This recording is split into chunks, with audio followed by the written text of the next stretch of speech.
네, 이재명 대통령이 이진숙 교육부 장관 후보자에 대한 지명을 철회했습니다. 이른바 갑질 의혹으로 사퇴 요구를 받고 있는 강선우 여성가족부 장관 후보자에 대해선 임명 강행을 시사했습니다. 관련 내용 두 분과 짚어봅니다. 이승훈 변호사, 윤기찬 변호사와 함께합니다. 어서 오세요. 안녕하세요. 대통령실에서 어제까지는 고심을 거듭하고 있다 이런 이야기 나오긴 했었는데 일단은 이진숙 교육부 장관 후보자는 지명 철회했거든요. 어떤 배경이 있다고 보십니까? 일단 대통령께서 하루 정도 굉장히 고민을 한 것 같아요. 뭐 논문 표절 의혹에 대해서는 어느 정도 해명이 됐다라고 했습니다만 아무래도 교육부 장관임에도 불구하고 논문과 관련해서 일단 부적절한 얘기들이 많이 나왔잖아요. 그리고 또한 두 자녀를 유학 보냈기 때문에 대한민국의 공교육을 제대로 알고 있느냐에 대한 또 논란이 좀 있었고요. 아무래도 전문성 관련해서 초중고 학생들에 대한 좀 교육적 지식이 부족한 거 아니냐 이런 논란들이 좀 끊이지 않았는데 결국 청문 문턱을 넘어서지 못하고 낙마한 것으로 보여지고요. 대통령도 굉장히 고심을 끝에 국민의 눈높이에 맞게 결정하지 않았나 싶습니다. 네, 이재명 대통령이 결정을 할 때 자진 사퇴 형식이 아니라 지명 철회 형태로 결정을 했거든요. 이건 결국에 검증을 하는 데 있어서 좀 실패를 했다라는 걸 인정한 걸로 볼 수 있을까요? 검증 당시에 알았던 사항하고 다른 내용들이 나왔다. 이렇게 봐야 되겠죠. 그다음에 지명 철회라는 것은 국민께 잘못된 인사다라는 것을 자기가 스스로 인정하는 거라서 저는 개인적으로 지명 철회 방식을 택한 것은 잘했다고 봅니다.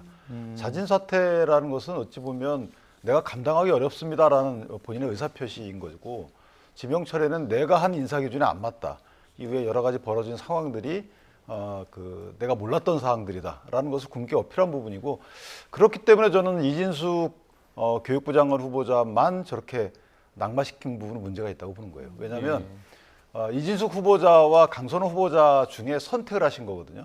저는 두 분 다 낙마시키든지 아니면 두 분 다 만약에 살려놨으면 그래도 비판이 오래 가지는 않았을 텐데 두 분 중에 한 분을 선택했기 때문에 저는 상대적으로 선택한 그분에 대한 비판적 세력의 분들이 여파가 좀 클 것이다 이렇게 생각을 해요. 강선우 후보자는 그러면 왜 임명을 강행했다고 보시는 건가요? 저는 뭐 측근이기 때문에 예. 그럴 수밖에 없었다라고 생각을 하고 물론 당에서 상당히 구명 운동을 했겠죠. 예. 그러나 어찌됐든 이진숙과 강선우 중에 강선우를 선택했다는 부분은 이 보좌진에 대한 갑질 일부가 청문회 진행 과정에 본인 소명과 달리 사실임이 드러났잖아요. 이 부분은 저는 굉장히 크다고 보거든요. 예. 이거는 어찌 보면 강선우 후보자가 대통령에 대한 예의도 아니라고 봐요. 그러니까 대통령이나 인사검증 단계에서 얘기하지 않았던 부분이 본인 스스로 거짓말한 게 드러난 거고 심지어는 국민들까지 속이려고 했다가 증거가 드러나서 안 된 거잖아요. 그렇다면 이 부분을 공직에 적합한 후보자로 선택을 했다. 저는 글쎄 대통령이 왜 이런 악수를 뒀을까라는 생각을 합니다. 예, 강선우 후보자에 대해서 임명 수순에 들어갔다는 해석이 나오고 있는데 일단 대통령실의 입장을 듣고 와서 계속해서 이야기 나눠보겠습니다. 네, 고심에 고심을 거듭했죠. 제가 보고하러 들어갔을 적에도 주로 물어보시는 것이 네. 각각의 두 분에게 쏟아지고 있는 의혹이 실체가 뭐냐, 그러니까 그 사실이 뭐냐를 가장 많이 궁금해하셨고요. 하루를 꼬박 고민하시고 연락을 주셨습니다. 또 여러 가지 의혹도 많이 해명됐다고 봤어요, 사실은. 그런데 결국은 여론의 벽을 넘지 못했다 이렇게 말씀드리는 것이 예.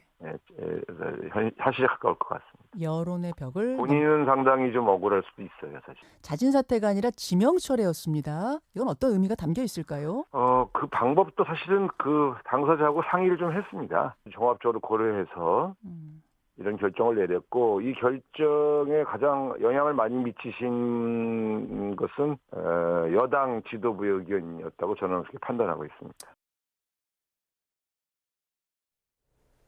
네, 앞서 윤기찬 변호사께서는 측근이었기 때문에 이제 강선우 후보자는 일단 선택을 했다는 해석을 주셨는데 지금 우상호 정무수석의 목소리 들어보니까 여당 지도부의 의견이 있었다라는 판단을 얘기했어요.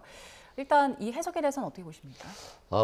이재명 대통령의 측근이어서 됐다라고 주장하시는데 실은 측근이 아닌 분이 없어요. 다 이재명 정부 성공을 위해서 뛰는 국회의원들이기 때문에 측근의 기준은 전혀 아니었다라고 말씀드리고 강선우 후보자에 대한 어떤 갑질 의혹에 대해서 대해서 실은 대통령도 굉장히 고심했을 것 같아요. 그리고 우상호 정무수석의 말처럼 정말 의혹이 사실인 건지 이 팩트 확인을 하려고 많이 노력했던 것 같고요. 그런 측면에서는 고심을 했지만 또 의원으로서 오랫동안 봐왔던 분이잖아요. 그래서 실력이라든가 다른 부분에 있어서는 어느 정도 검증이 됐기 때문에 강선우 후보자를 믿고 좀 돌파하려고 한 것이 아닌가 싶고요.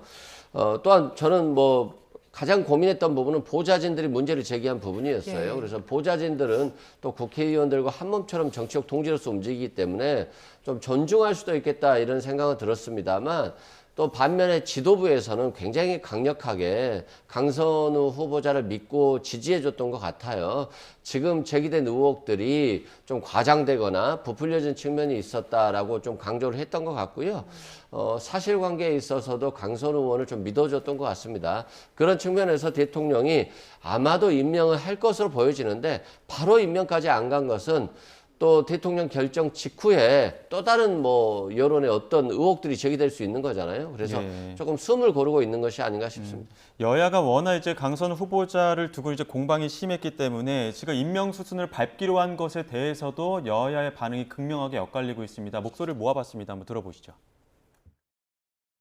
네, 업무 수행하는 데는 뭐 큰 지장이 없다 이렇게 평가한 게 아니겠는가 이렇게 생각하고요. 이제 비난받는 부분들에 대해서는 본인이 일단 사과를 했는데 이 부분에 대해서 만약에 이제 임명이 되면 본인이 업무를 더 열심히 수행해서 이 부분을 좀 국민적 여론이라든가 이렇게 비난받는 부분들을 본인이 극복을 하셔야 될 것 같습니다. 이른바 내 사람은 무조건 지킨다는 이재명식 실용주의의 민낯을 그대로 드러낸 사례입니다. 담요를 덮어주고 충성을 바친 인사는 보호하고 스스로 추천하지 않았다며 선을 그은 인사는 손절하는 그런 이중적 태도는 공정과 상식, 국민 높이의 거리가 먼 측근 보은형 인사입니다. 사실상 국민에 대한 선전포고라고 생각을 합니다. 네, 지금 윤 변호사님께서는 앞서 이제 악수를 왜 뒀는지 모르겠다는 말씀을 주셨는데 실제로 지난 이제 인사청문회 슈퍼위크 기간의 여론조사를 봤을 때 리얼미터 기준으로 보면은 이재명 대통령의 그 첫 지지율 하락의 모습들이 좀 보이는 부분들이 있거든요. 아무래도 청문회 부분에 대해서는 좀 여론이 좀 흔들렸다 이렇게 봐야 될까요? 그러니까 청문회 이후에 사실은 결단을 안 하고 있는 측면, 물론 뭐 관세 협상도 지지부진한 부분이 없잖아 있고, 그다음에 여러 가지 이제 폭우로 인한 민심이 대통령 잘못이라고 보기는 어렵지만 일반적으로 이제 통치권자에 대한 잘못으로 저희가 인정을 하잖아요. 규정을 하기 때문에 그런 부분들 가미가 됐겠지만 상당히 원래 민심에 되게 민감한 그 이재명 대통령이신데 이 유독 인사만큼은 그렇지 않다는 거죠. 그래서 거기에 대해서 국민들이 좀 의구심을 갖기 시작한 것이고, 그다음에 이제 일부 의원들 등이 이 강선우 후보자가 마치 의혹에 대해서 해명한 부분이 아직 객관적으로 뭔가 드러나지 않은 것처럼 말씀들을 하시는데, 일단 본인이 나와서 그간에 있었던 여러 가지 의혹에 대해서 포괄적 사과는 했어요. 근데 그 사과가 본인의 사실관계를 인정하는 취지의 사과가 아니었다는 거죠. 네. 그리고 나서 본인이 이제 여러 가지 변명을 했는데 실제 갑질은 없었다라는 취지의 변명을 했단 말이에요. 근데 그 변명이 잘못됐다는 객관적 증명 자료가 청문회 과정에서 나왔어요. 이 정도면 글쎄 이걸 어떻게 국민들이 판단해야 되는 거죠? 저는 개인적으로 이거는 아까 거듭 말씀드리지만 글쎄요, 뭐 도덕성이 직무 수행 능력을 앞설 수는 없지만 기본적인 도덕성 수준이라는 게 있는 건데, 그 중에 가장 중요한 것은 갑질의 정도, 이런 부분은 사후 평가, 주관적 평가 기준이지만 거짓말은 아닌 것이죠. 청문회에서 국민들께 거짓말한다, 이 부분은 대통령께서도 되게 중요시한다고 전 들었는데, 네.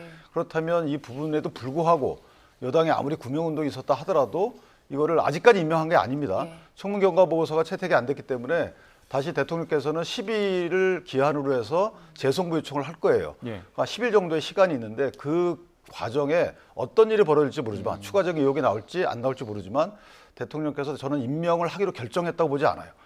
그렇게 되면 이진숙 후보자 같이 뭔가 진행을 했어야 되는데 지금은 좀 숙고의 시간이 아닌가. 예. 만약에 숙고의 시간이 아니고 임명하기로 결정하셨다면 그 참 이해가 안 간다. 이렇게 생각합니다. 예, 일단 두 분 모두 아직 임명을 확실히 결정한 건 아닌 것 같고 조금 더 지켜볼 것 같다라는 분석을 주셨는데, 자, 저희는 계속해서 다음 주제를 좀 짚어보겠습니다. 여야 전당대회 이야기를 좀 해볼 텐데 충남에 이어서 영남까지 그 민주당 대표 선출을 위한 경선에서 정청래 후보가 박찬대 후보를 상대로 압도적인 승리를 이어갔습니다. 김현정 민주당 의원이 정청래 의원의 승리 요인에 대해서 분석을 했는데요. 한번 들어보겠습니다. 그러니까 누가 더 검찰개혁, 사법개혁, 언론개혁 등을 잘할 것인지 그리고 또 이재명 정부의 성공을 누가 더 뒷받침을 잘할 것인지가 네. 판단 기준인 것 같아요. 그래요? 예. 근데 두 후보를 보면 공약이 거의 대동소이하거든요. 예, 예. 그런데 이제 실제로 정청래 후보 같은 경우는 이제 법사위원장 맡으면서 탄핵 국면에서 아주 강한 인상을 좀 남겼고 예. 또 이제 가방위원장 하면서 또 언론개혁도 주도를 했었거든요. 네. 그래서 이렇게 말이 아닌 실천으로 당원들에게 보여줬던 것이 이제 어필이 된 것 같고요. 예, 예. 네, 김현정 의원은 이제 탄핵 국면에서 정청래 의원이 강한 인상을 남겼다. 그리고 언론개혁 주도했다는 얘기를 했는데 결국에는 이게 성명성에 대한 이야기를 한 걸까요? 네, 그런 것 같습니다. 저도 좀 지지율 추이가 박찬대 대표가 조금 민심에 있어서 좀 따라가는 모습을 보였어요. 그래서 어느 정도 좀 경쟁 구도가 초기에 좀 강하게 형성될 수도 있겠다라고 하는 생각을 했습니다만 초반에는 일단 상대적으로 정청래 후보가 굉장히 앞서가고 있고요. 그런 측면에서 봤을 때 법사위원장 하면서 정청래 후보가 윤석열 전 대통령이나 국민의힘을 향해서 굉장히 강하게 발언했잖아요. 그런 것에 좀 시원하게 봤던 분들이 있는 것 같아요. 그리고 과방위원장 하면서도 언론개혁과 관련해서도 좀 강한 인상을 남아줬기 때문에 아마도 좀 초기에 좀 따라가고 있는 것 같고 다만 이제 수도권 표심이라든가 서울 표심 또 인천 표심은 좀 다를 수 있어요. 충청 같은 경우는 정청래 의원의 고향이기 때문에 아무래도 좀 표심이 있을 수 있고 영남 표심은 또 견제한다라고 하는 또 이재명 대통령이라든가 이쪽 계열을 좀 견제한다라고 하는 측면이 있을 수도 있어요. 그래서 앞으로 수도권 서울, 인천에서 또 마지막으로 또 호남에서 또 굉장히 표가 많잖아요. 호남에서 어떻게 나오느냐에 따라서 좀 갈릴 것 같은데 수혜로 인해서 예. 8월 2일로 한꺼번에 하기로 했잖아요. 예. 이게 이제 누구에게 유리할지는 좀 지켜봐야 될 것 같습니다. 예, 물론 타당이지만 그 정청래 의원의 초반의 어떤 강세 어떻게 좀 바라보십니까? 저는 이제 그 선명성이라고 언론들을 평가를 하는데 예. 그 선명성에 대한 당원들의 지지다라고 보고요. 그 선명성의 배경은 집권을 더 계속해 나가고 싶다라는 당원들의 열망이 있는 거죠. 예컨대 지난번에 그 문재인 전 대통령 시절에도 집권이 일찍 끝났잖아요. 그러다 네. 보니까 뭔가 본인들이 원하는 뭐 개혁 과제는 전혀 국민들은 개혁 과제에 관심이 없다고 좀 봅니다. 민주당원들은. 다만 민주당이 지속적으로 또 한 번 집권할 수 있는 당의 헤게모니를 쥔 강력한 당대표를 원한다. 거기에는 박찬대 대표도 행위면에서는 기존의 행위에 대해서는 평가가 강력했지만 이미지가 그렇지 않아요. 그리고 본인 내세운 부분도 약간의 통합성이 이런 부분도 있기 때문에 정청래 의원에 대한 당원들의 기대가 큰데 다만 이 부분이 민주당 내 갈등으로 비화될 여지가 있죠. 이재명 대통령의 어떤 국정 운영에 정청래 당대표가 만약에 당선이 된다 그러면 이제 지금은 정청래 당대표 후보가 당대표가 당선이 된다. 후보가 된다면, 예. 당대표로 당선이 된다 그러면 개인적으로 보면 본인만의 또 색깔을 당대표 행보에 녹아낼 여지가 있기 때문에 그리고 이재명 대통령을 넘어선 다음 정부 출연을 위해서는 보수 정부의 정치권을 괴멸시켜야 된다는 이전에 본인이 계속 말해왔던 예. 이런 부분이 있어서 저는 당정 간의 갈등의 소지가 있다. 그러니까 박찬대 후보는 그 부분을 파고들어야 된다고 보는데 모르죠. 어떻게 보일지. 예.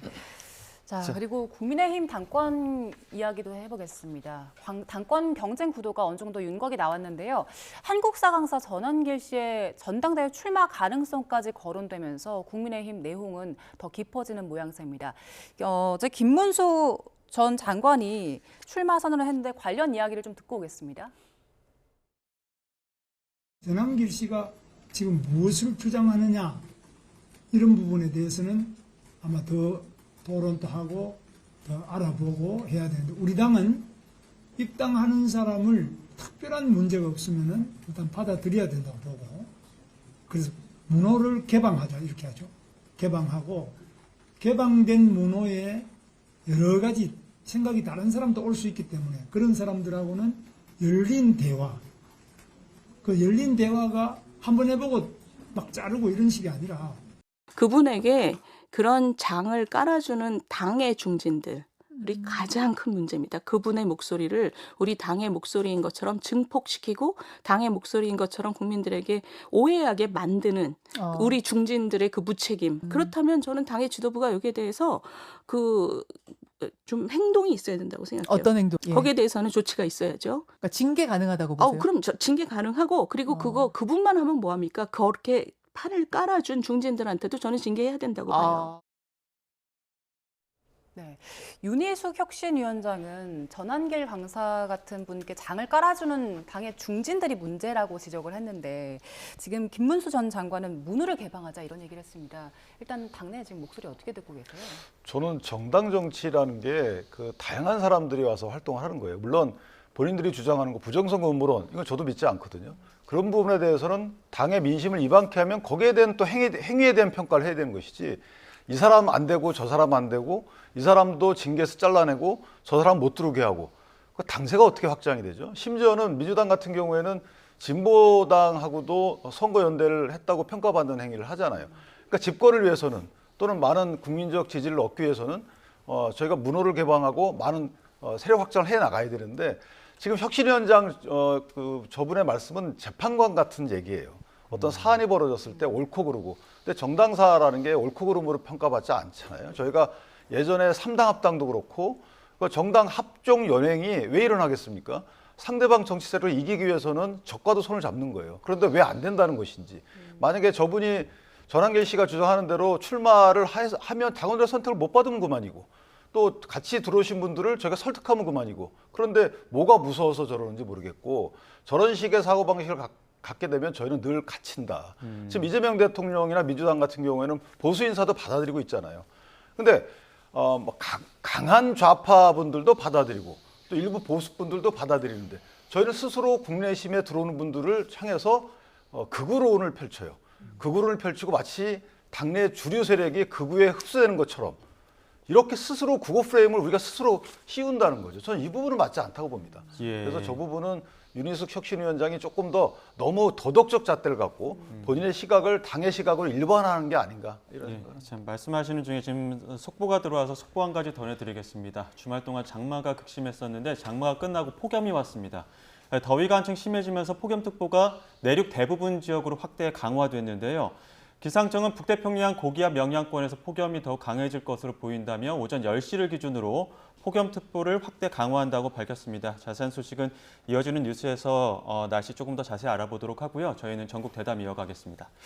자, 조경태 의원이 오늘 오전 10시에 출마 선언을 했습니다. 그러면서 이제 당권 어떤 그 경쟁 구도가 좀 윤곽이 드러나긴 했는데 조금 전에 조경태 의원의 그 출마 선언 어떤 이야기를 했는지 잠시 한번 들어보시죠.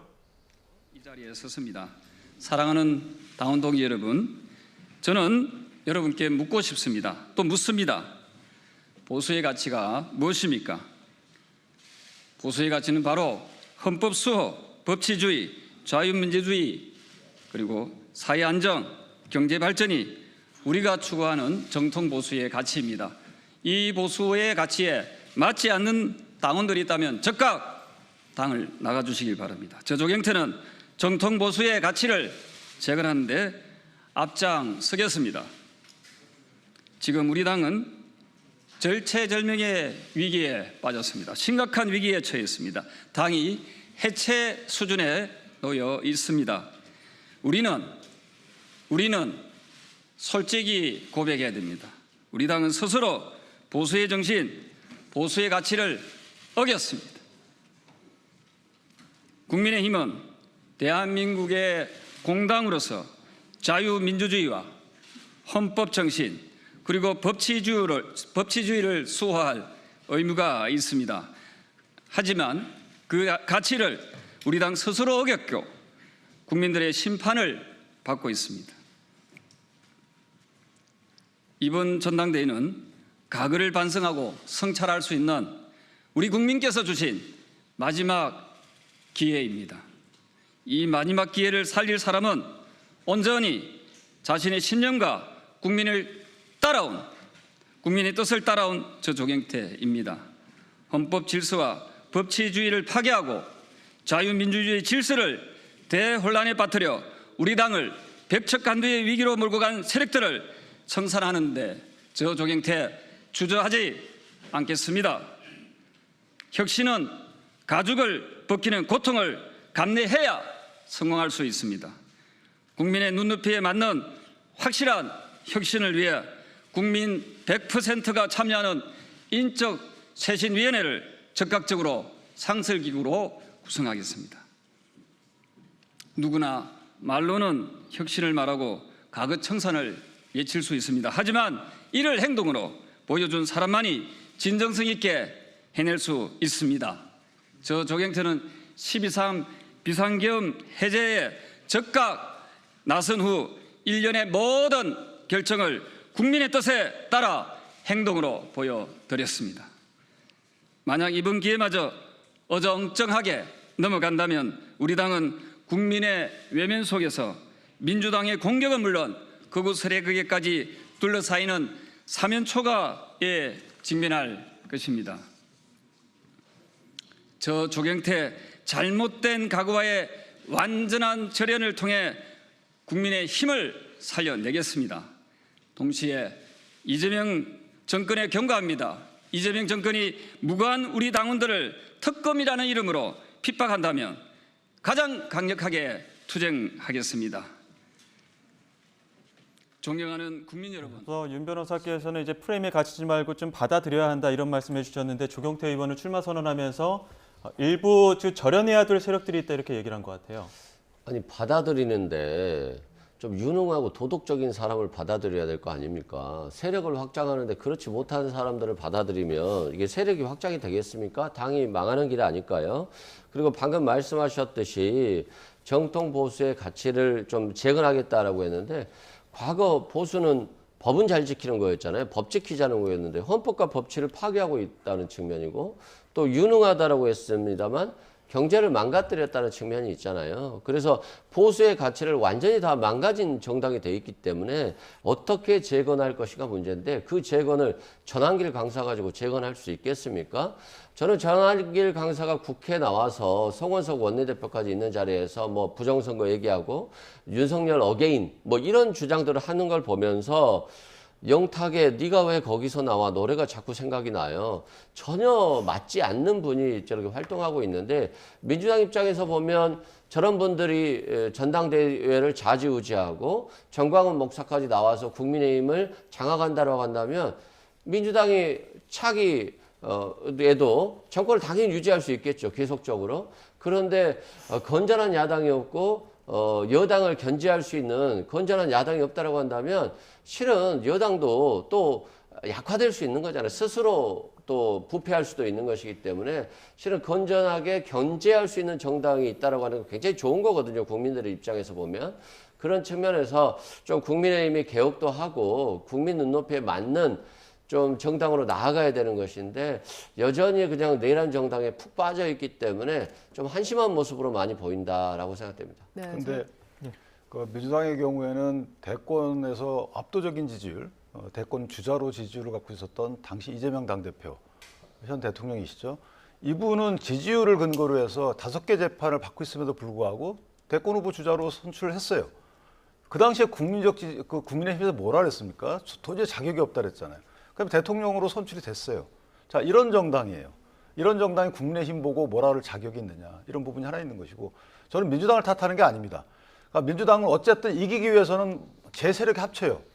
김경수 업무방해 혐의로 유죄 판결 확정되신 분, 드루킹 사건으로 이분도 뭐 지방시대위원회 위원장 시키고 그러니까 모든 제 세력이 합쳐서 본인들의 원래 정당의 목적인 정권 창출을 위해서 노력하는 거예요. 그런데 국민의힘은 지금 내후 외환인 것이 밖에서는 제2의 적폐청산으로 내란 청산을 하자, 청산하자 그럽니다. 안에서도 청산하자 그래요. 도대체 국민의힘은 누구 갖고 싸울 건가요? 당기필만가요? 저는 이 부분이 이해가 안 가는 거예요. 저는 그래서 이 부분은 당대표에서 어떤 갈등 구도를 확정하기 위한 하나의 구호다라고 생각하지만 만약에 정말 본인 내심에 다 내 옆에 있는 사람들 다 청산 대상이다. 이거는 정당 정치가 아닌 거죠. 저는 그래서 일단 지금은 갈등 구도 형성을 위한 구호다 이렇게 생각하지만 조금 더 깊은 고민을 해야 되겠다. 전환기 씨요. 이분이 당대표 나온다고 뽑히겠습니까? 당원들이 나 당표 나갈래. 근데 그 당원 행보를 보니까 도저히 그럴 수가 없어. 그럼 쫓아냅니까? 저는 이런 생각들도 너무 당내 정치에 매몰돼서 당이 시들어가는 이 결과를 초래하는 이 부분도 우리가 좀 깊이 고민해봐야 되겠다고 생각합니다. 네, 지금 국민의힘 내부에서는 인적 청산 두고 계속해서 내용 반복되고 있는 상황인데 만약에 8월 2일 전당대회 마치고 그 당대표가 정해진다면 그 이후에는 어느 정도 이 문제가 정리가 될 거라고 보세요? 저는 추진이 될 거라고 봐요. 왜냐하면 지금 인적 청산론은 뭐냐면 당대표로 나오지 말라는 거거든요. 솔직히 말해서 선거가 없는 당시에 인적 청산이라는 것은 예전에 희생적 인적 청산이 있었어요. 내가 앞으로 있을 대선이나 그다음에 지방선거나 아니면 총선에 나가지 않겠다. 예. 선제 불출마 선언이죠. 이런 부분은 희생적 인적 쇄신이 있었지만 선거가 없는 쯤에 인적 청산이라는 것은 당대표 되고 싶은 분들이 부르짖는 정치구에 불과하다. 당대표가 되게 되면 앞으로 내가 이런 식으로 연착륙적 인적 쇄신을 하겠다. 인적 쇄신이라는 부분은 공직 선출의 기회를 없애는 거잖아요. 그럼 출마의 기회를 없애는 거고 공천에 반영하겠다. 이렇게 제도적으로 본인들이 천명하면 되는 거지. 예. 지금 당장 인적 청산을 하겠다. 그 부분이 사실은 정치적 구애에 불과한 거죠. 예, 20일 전당대회 이제 경쟁 구도는 어느 정도 윤곽이 나왔는데 나경원 의원은 불출마 선언했거든요. 불출마 선언을 한 가장 큰 이유는 어디 있다고 보세요? 저는 일단 대선 룰이 나왔잖아요. 80대 20, 당원 80, 민심 20인데 실제 결선 투표제도 있고요. 그렇다면 본인과 지지층이 겹치는 다수의 후보가 출마하게 되면 사실은 결선 투표제가 있는 상황에서는 어렵다 이렇게 판단했을 수 있고 그럴 바에는 특정 후보를 밀고 본인의 앞으로의 정치 여정에 필요한 행보를 하겠다. 예를 들면 지방선거를 대비한다든가 이런 식 각자의 정치 일정이 다르다고 보고요. 그런 부분들은 물밑에서 뭐 의사조율이 있지 않았을까라고 개인적으로 추측을 합니다. 예, 다시 한번 지금 또 한동훈 전 대표와 안철수 의원, 유승민 전 의원까지 또 연쇄회동하는 부분들이 있지 않습니까? 또 전당대회 앞두고 그 찬탄, 반탄 이렇게 좀 어떻게 보면은 개파 좀 나뉘는 듯한 분위기가 있거든요. 이건 또 어떻게 바라보십니까? 아마도 한동훈 전 대표가 과거에는 자기 위주로 좀 나가는 경우가 있었어요. 그때 좀 자기 편도 좀 있어야 되고 통합하는 모습도 보여줘야 되는데 좀 너무 독불장군식이다라고 하는 비판이 있었는데 이번에는 안철수 후보도 만나고 유승민 전 의원도 만난다라고 하는 것은 합리적 개혁 세력과 좀 함께하겠다. 뭐 뜻을 같이 하겠다 이런 것 같아요. 뭐 본인이 후보로 나올 수도 있고 본인이 나오지도 않을 수도 있습니다만 그럼에도 불구하고 함께 하겠다라고 하는 어떤 메시지를 전달하는 것 같고 그런 측면에서 조금은 1보 후퇴를 통한 2보 전진을 하려고 하는 것이 아닌가 이렇게 싶고요. 우리가 그 윤석열 전 대통령 많이 봐왔잖아요. 사람들이 계엄한다고 하니까 진짜 하잖아요. 의료 개혁 망칠 거라고 하니까 정말 망치잖아요. 그리고 경제도 망가질 거라고 하니까 정말 망가지잖아요. 너무 국민들이 예상한 대로 가기 때문에 전혀 국민에게 어떠한 반응이라든가 이런 걸 받지 못하고 비판만 받아왔었거든요. 마찬가지로 김문수 전 후보 같은 경우도 이 사람은 대통령 선거 나오는 것이 아니라 당대표 선거 나오시는 분 같다 이런 말씀 많이 했잖아요. 근데 이번에 당대표 나온다는 거 보면 여전히 윤석열 전 대통령처럼 그냥 고정된 방식으로 가고 있다라고 하는 생각이 들어서 이분이 이번 선거에 어떤 역할을 할 수 있을지 모르겠습니다만 국민의힘이 변하려고 한다면 자꾸 합리적 보수 세력, 합리적 개혁 세력과 함께 가야 되는 거예요. 그런 측면에서 한동훈 전 대표가 조금 변화된 모습을 보였다는 점에서는 앞으로의 행보가 좀 주목되는 부분이 있는 것 같습니다. 한동훈 대표는 제가 볼 때는 이제 변호사님 말씀의 연장선언인데 약간 갈등 구도를 좀 바꾸는 것 같아요. 그러니까 이전에 탄핵 반대냐 아니면 개헌 받고 이건 사실은 당원들이 호응 안 하거든요. 이미 지나간 일이고 거기에 대해서는 전략적 판단이 각각 생각이 있었다고 보기 때문에 근데 이제 극우인 거죠. 약간 갈등 정서, 합리적 보수 지금 말씀 주시는데 그런 쪽에 예전에 유승민 의원이 주장했던 바와 같이 약간의 그런 개혁 노선을 좀 온건화해가지고 갈등 구도로 삼는 이런 전선으로 가지 않을까. 그래서 개인적으로 불출마하고 다음을 본다 이렇게 생각합니다. 예. 자, 저희는 이제 특검 이야기를 좀 해보겠습니다. 내란 특검이 윤석열 전 대통령 기소하기로 결정을 했는데 추가 기소를 해봤자 뭐 좀 비협조적이기 때문에 더 나올 내용이 없다 이렇게 본 걸까요? 그렇죠. 뭐 일단 충분한 증거를 확보했다라고 본 것 같아요. 그리고 충분한 증언도 확보한 것 같고요. 김성원 경호차장이 진술을 번복했잖아요. 윤석열 대통령이 시켰다라는 취지로 번복을 했고 강희구 부속실장도 이런 그 계엄 선포문 관련해서 허위로 공문서를 작성하고 이걸 폐기하는 과정에 사실상 윤석열 전 대통령의 지시가 있었다라고 진술을 번복했습니다. 근데 이분들은 이제 상징적인 분들이고 이분들 외에도 많은 부분들이 윤석열 전 대통령에 대한 진술을 진실되게 털어놓고 있어요. 그렇기 때문에 어차피 기소하는 데는 큰 문제가 없다. 그러면 마무리 수사를 해야 되는 것인데 굳이 윤석열 전 대통령이 절대 죽어도 못 나오겠다라고 하는 건데 추가 구속기간 10일을 연장한다 할지라도 결국 수사에 협조하는 모습을 보이지는 않을 거기 때문에 일단 구속 기소를 했다라고 보시면 될 것 같고 앞으로 외환 혐의 관련해서 수사가 좀 집중적으로 이루어지는데 윤석열 전 대통령에 대한 진술을 배제한 채 그 외의 수사를 통해서 윤석열 전 대통령의 잘못을 좀 조여오지 않을까 싶습니다. 예, 그러니까 구속영장을 추가로 연장하지 않고 바로 기소를 했거든요. 근데 여기에 이제 외환죄 관련된 혐의가 없고 이 부분과 관련해서 추가 기소할 가능성도 있다고 보시는 겁니까? 저는 추가 기소 못 한다고 보거든요. 예. 추가 기소를 하려고 했으면 법리 검토가 끝나서 왜냐하면 사실은 이제 여러 가지 벌써 압수수색을 몇 번 했습니까? 외환 관련해서. 그래서 일반 이적까지 구속 요건이 어느 정도 오르내렸단 말이에요. 그런데 추가 기소를 못 했다는 거고 추가 수사를 안 한다는 거죠.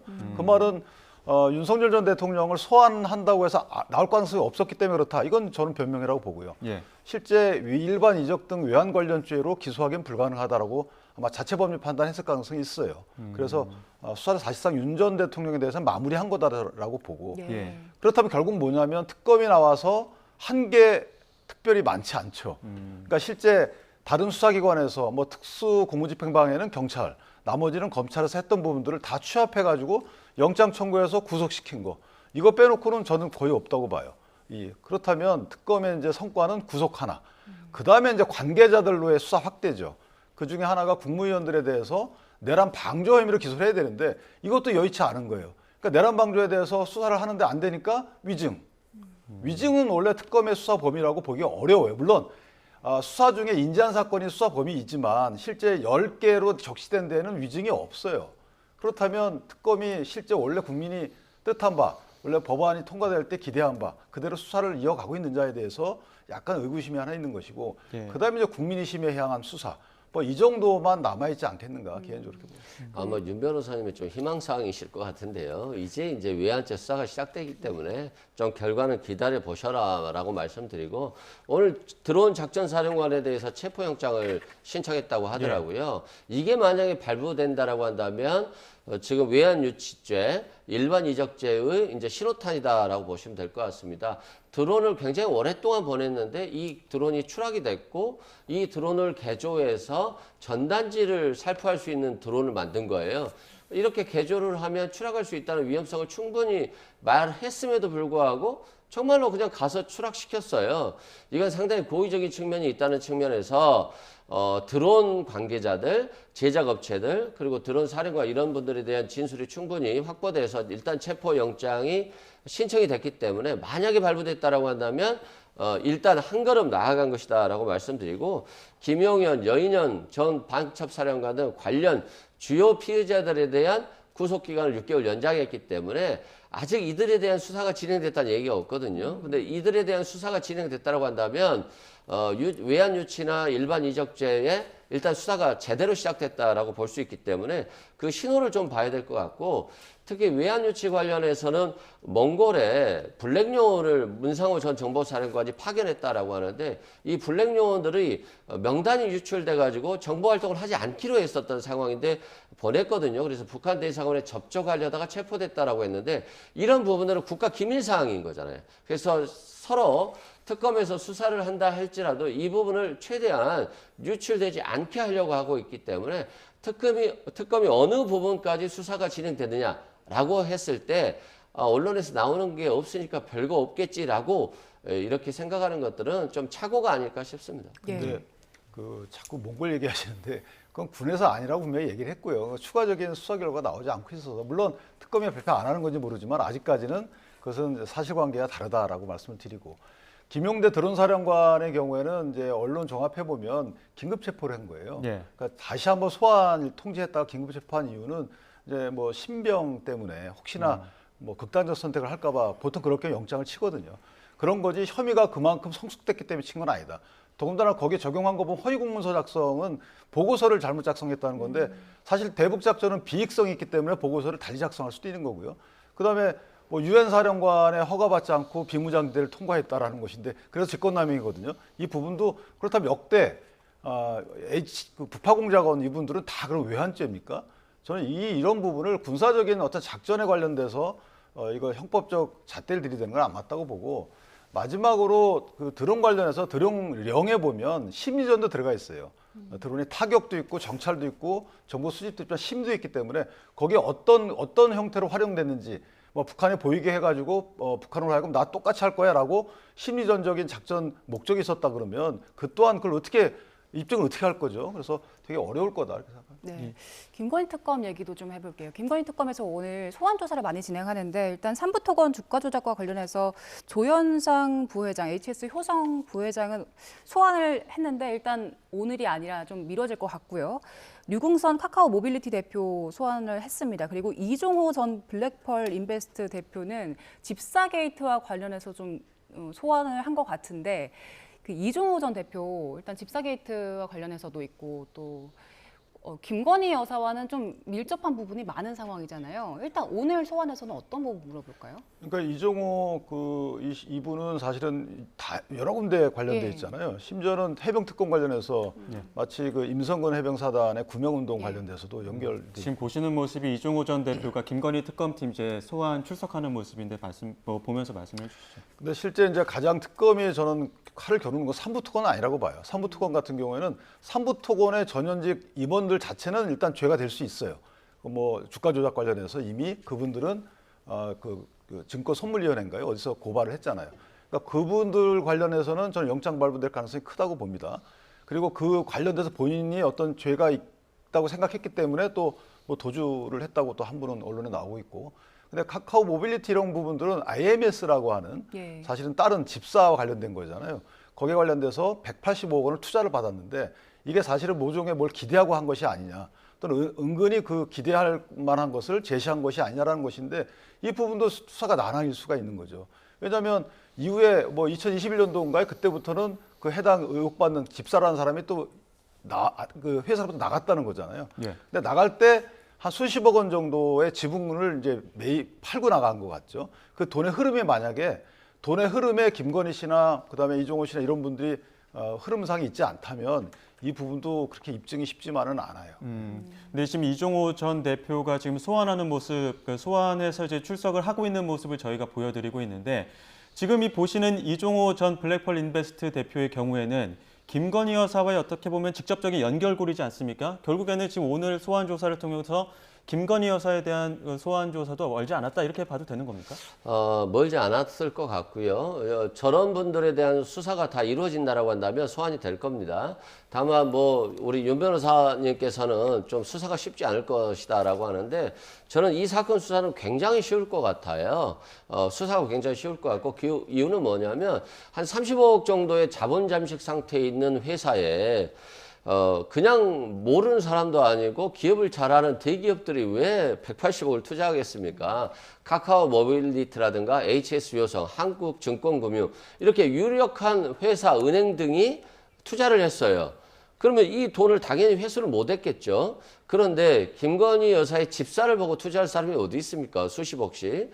그러면 당연히 김건희 여사를 보고 투자했을 것이고 그렇다고 한다면 그때 당시 주고받은 민원이 있을 겁니다. 이 민원이 해결됐는지 해결되지 않았는지 뭐 이런 것들 지켜보면 충분히 확인이 되는 것이기 때문에 김건희 집사가 비록 해외에 도주했다 할지라도 또 뭐 본인은 그때 당시에 뭐 회사를 그만둬서 김건희 여사와 멀어졌어요 라는 건 그냥 정치적 수사죠. 그냥 뻔히 하는 말이다라고 보여주면 될 것 같고요. 제가 봤을 때는 이 부분 수사는 굉장히 쉽고 김건희 여사에게 굉장히 예리한 칼날로 다가갈 것이다 라고 생각됩니다. 제가 짧게 10초만 말씀드리면 이종호 씨 오늘 소환된 부분은 그 뭐 사건 해결해 주겠다라고 돈 받은 거 이 부분 관련돼서 만약 영장을 신청하겠죠. 영장 신청해서 다른 걸 묻겠죠.